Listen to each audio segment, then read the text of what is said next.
Quand j'étais étudiant, je partageais mon appartement avec un autre travailleur déjà qui, lui, était déjà professionnel à l'époque. Mais une chose que j'ai remarqué chez lui, c'est que c'est une personne que je vois plus ou moins pas son argent, surtout du moins au vu des problèmes qu'il rencontre pour la location de sa chambre. Il était la personne qui avait le plus de problèmes avec le bailleur, celui qui gérait l'appartement. Parce que il travaillait, nous autres qui étions même étudiants, on ne comprenait pas trop où partait son argent, qu'est-ce qu'il faisait exactement de son argent. Un jour, il m'a rapproché pour me dire que Justin, écoute, est-ce que tu peux me prêter 500 francs, donc $1.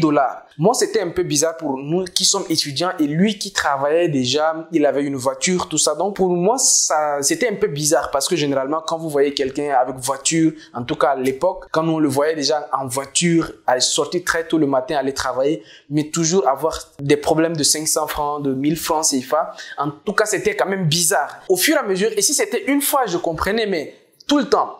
Un jour, j'ai commencé à dire que, écoute, Justin, il faut que je commence à analyser un peu la situation de ces gars-là pour voir vraiment qu'est-ce qu'il y a. Mais d'après mes analyses, c'est que à chaque fin du mois, donc généralement, ça va être le 30, 31, le 1er, il disparaît, on le voit pas une semaine, on le voit pas, il réapparaît une semaine.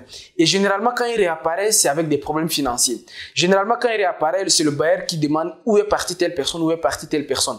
C'était totalement bizarre, mais je vais vous dire dans cette vidéo, parce que cet ami a totalement changé, sa vie a radicalement changé, je vais vous dire tout ça dans cette vidéo. Mais vous dire juste ou bien vous raconter cette histoire, ça veut absolument rien dire si on ne retient pas quelques histoires de cet ami-là.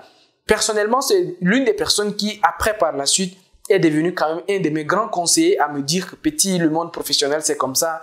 Il m'a commencé à me raconter, à me conseiller, surtout sur les pièges de la vie professionnelle. Je vais vous retransmettre tous ces conseils. Qu'est-ce qui a réellement changé sa vie? Qu'est-ce qui a fait à ce qu'il a basculé de cette personne-là dépensière vers une personne qui gère mieux son argent? Et je vous assure, j'ai appliqué les principes qu'il m'a conseillé, plein d'autres principes après que je vais vous retransmettre tout ça dans cette vidéo. Moi, je vous invite à regarder cette vidéo attentivement. Peut-être que ça peut vous avertir de ce qui arrive ou bien pour certains qui sont encore dans ces pièges financiers de la vie professionnelle, cette vidéo peut très clairement être un atout pour vous et vous avertir, être en alarme pour vous dire ce que vous devez faire et peut-être ce que vous ne devez surtout pas faire. Donc, je vous invite à regarder cette vidéo jusqu'à la fin.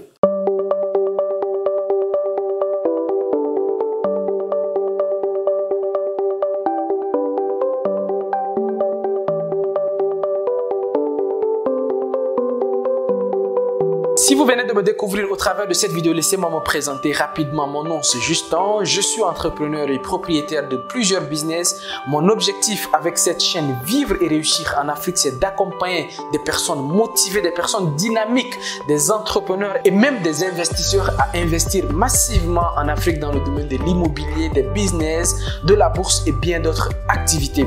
Donc si la thématique des stratégies de business, des investissements et toute activité génératrice de revenus te parle, je t'invite à faire deux actions. Déjà, je t'invite à t'abonner à cette chaîne et d'activer la cloche des notifications parce que sur cette chaîne, on publie maintenant plus de 3 vidéos par semaine sur cette chaîne et tous les dimanches, on fait des lives. Donc, reviens sur cette chaîne les dimanches pour être en discussion directe avec moi ou bien avec des personnes que je vais inviter sur cette chaîne. Donc, abonne-toi pour être informé de tout cela. Aussi, tu peux aller dans la barre de description pour télécharger gratuitement un cadeau que j'ai mis à votre disposition. C'est un livre qui contient 33 idées de business pour t'aider à te lancer directement dans le business sans hésiter parce que tout le travail a été fait à l'avance. Le premier conseil que j'ai appris de cet ami, c'est de savoir exactement où va ton argent. Est-ce qu'aujourd'hui, à l'heure où tu es, est-ce que tu peux me dire chaque jour, les 30 derniers jours, où va ton argent? Est-ce que tu peux expliquer ou bien donner les endroits où ton argent va? Généralement, la plupart des personnes, c'est quoi? C'est que dès qu'ils reçoivent leur argent à la fin du mois, ils commencent à dépenser sans compter. Ils dépensent et ils se rendent compte que 2-3 semaines après, ils n'ont plus d'argent. Et sans savoir où est parti cet argent. Et ça, c'est le piège de beaucoup de gens. Si jusqu'à aujourd'hui, vous ne savez pas exactement où va votre argent, vous êtes en danger financier. C'est très clair. Le fait de ne pas savoir où va son argent, c'est comme des fuites, quoi. C'est comme vous êtes dans un appartement et il y a une fuite d'eau quelque part et que vous ne savez pas. Et le problème, c'est que comme c'est une fuite, vous n'allez pas voir.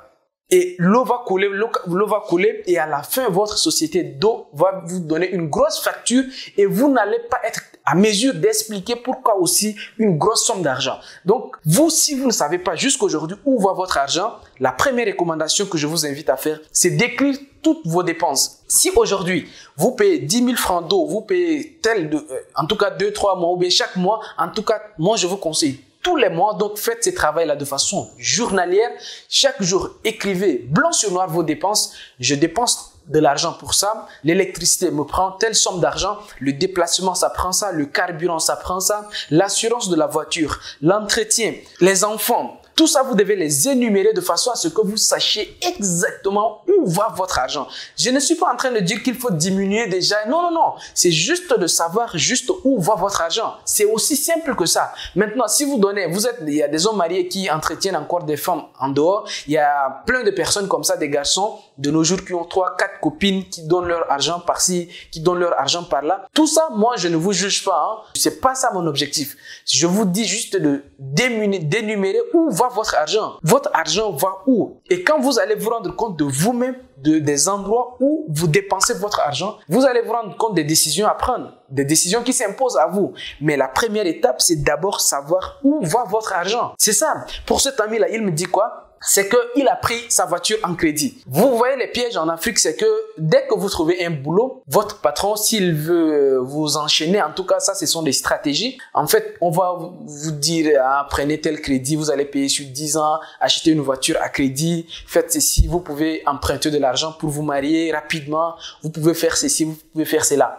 Et on vous coupe comme ça de l'argent même à la source que vous n'êtes pas au courant de ça. Et vous ne savez même pas où va votre argent. Et quand vous allez vous asseoir, prenez votre relevé bancaire ou bien si vous dépensez de l'argent en liquide, prenez tout ce que vous dépensez et écrivez. Vous allez vous rendre compte qu'il y a des dépenses inutiles. Vous allez vous rendre compte qu'il y a des choses dont vous n'avez pas besoin, mais ces choses-là font à ce qu'on vous prélève votre argent à la source ou bien vous-même vous dépensez votre argent sans vous rendre compte. Donc moi, la méthode ultime, en tout cas ce que moi je me suis rendu compte et que la plupart des personnes, surtout cet ami, son retour d'expérience, c'est que quand il a commencé à écrire tout ce qu'il dépense de façon quotidienne, quand il commence à écrire toutes les sommes d'argent qui sortent, il s'est rendu compte très clairement qu'il dépensait beaucoup d'argent dans des choses inutiles. Je vous invite à vous aussi faire le test à votre niveau. Commencez à énumérer tout ce que vous dépensez et vous serez vous-même surpris de ces résultats. Le deuxième conseil de cet ami que j'ai retenu, c'est qu'il ne faut jamais s'endetter pour des passifs.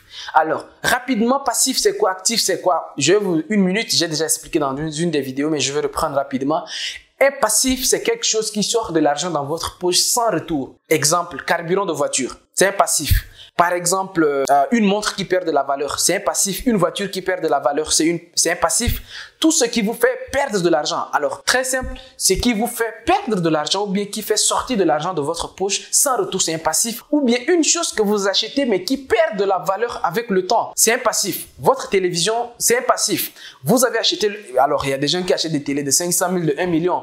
Mais dès que vous voulez revendre votre télé, là, vous n'allez jamais revendre votre télé au même prix. Donc ça, c'est un passif. Maintenant, un actif, c'est quoi? C'est que vous investissez, vous sortez de l'argent pour faire quelque chose, pour investir sur de l'immobilier, mais qui va vous rapporter de l'argent. Donc, ce qui vous rapporte de l'argent, c'est un actif, mais ce qui vous fait dépenser de l'argent inutilement, sans retour, c'est un passif. Donc, si vous vous endettez pour des passifs, alors, là également, pour cet ami, ce qu'il m'a dit, comme je vous disais tout à l'heure, il a acheté d'abord sa voiture en crédit. Il a aussi pris crédit pour voyager. Il a pris des crédits pour plein de choses, dont sa télé. Donc, des gens qui prennent de crédit pour acheter des passifs, c'est très clairement une mauvaise idée parce que ça ne vous rapporte rien, ça perd de la valeur. Par la suite, il a acheté sa voiture. Alors, en francs CFA, c'est l'équivalent de 4 millions de francs CFA. Il a acheté sa voiture, 4 millions. D'ailleurs, c'était une voiture d'occasion, mais il l'a acheté à 4 millions de francs CFA.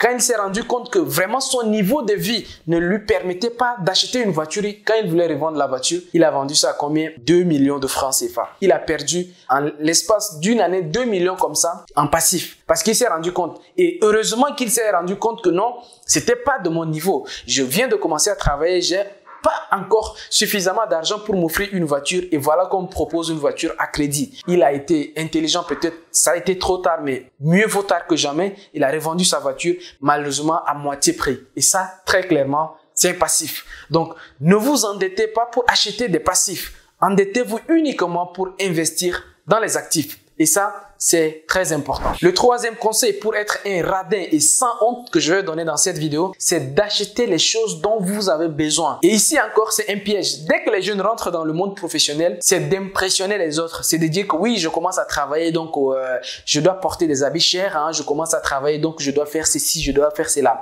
Ça, c'est pour impressionner. Et ça, très clairement, ça ne vous amène nulle part. Vous allez vous rendre compte que des personnes qui ont 100 000 francs de salaire, 200 000 francs, ils vont commencer à acheter des habits de 50 000 francs, acheter des chemises de 30 000 francs. Mais les amis, ça, tu ne joues pas dans ta catégorie, quoi. En fait, attends. Quand tu vas arriver à un certain niveau, tu pourras t'offrir tout ça. Mais tu viens de commencer, tu achètes des choses qui dépassent largement tes moyens et ça, c'est pas possible. C'est parce que tu veux impressionner les filles, c'est parce que tu veux impressionner les amis. Ça ne marche pas comme ça. L'argent, il faut dépenser uniquement pour des choses dont vous avez besoin. Et ça, quand moi j'ai compris, j'ai pas 10 000 chemises, hein, j'ai pas 10 000 culottes, j'ai pas 10 000 chaussures. Je n'achète uniquement des choses dont j'ai besoin. Vous allez vous rendre compte que moi, je ne suis pas dans ces délires-là de passer devant un magasin et entrer, acheter plein de choses et sortir parce que ces personnes-là, ils ont étudié la psychologie du consommateur. Quand vous entrez là-bas pour acheter pour 10 000 francs ou bien pour 20 000 francs CFA, vous allez ressortir avec des gros paniers à la main. Et ça, c'est des stratégies que les gens ont mis en avance pour vous pousser à consommer. Donc, si vous pensez que vous allez vous faire tenter pour rien, n'allez pas dans des grands shopping